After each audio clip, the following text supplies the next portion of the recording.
Sono trascorsi 10 anni da quando il tornado ha distrutto gran parte della riviera del Brenta. Se ad oggi tanto è stato ricostruito, ci sono ancora dei simboli come Villa Fini ad Olo che lasciano una ferita aperta. Che il territorio non dimenticherà, così come non dimentica quanto è stato fatto per risollevarsi negli anni e far tornare la riviera del Brenta al suo splendore. Ricordo un inferno dal quale però a distanza di 10 anni oggi rivedo quei volti sofferti di chi è stato colpito, di chi era senza casa, senza più tetto, di chi aveva perso una parte di se stesso, a fianco però agli angeli delle macerie, cioè a tanti volontari che col sorriso tra le labbra confortavano e aiutavano proprio ad una rinascita.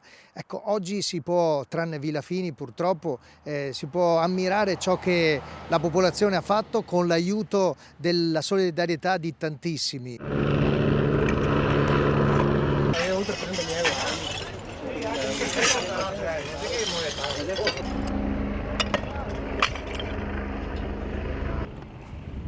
Il tornado di categoria F4 seminò il panico fra i comuni di Pianiga, Dolo e Mira, provocando milioni di euro di danni, 50 milioni quelli certificati, 44 quelli ricevuti da Stato e Regione per ricostruzione e risarcimenti.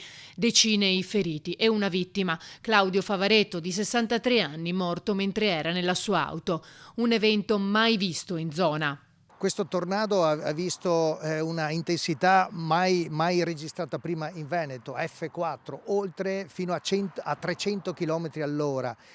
Quindi prima in termini di risarcimenti i danni dall'aria e dal vento venivano equiparati a quelli dell'acqua.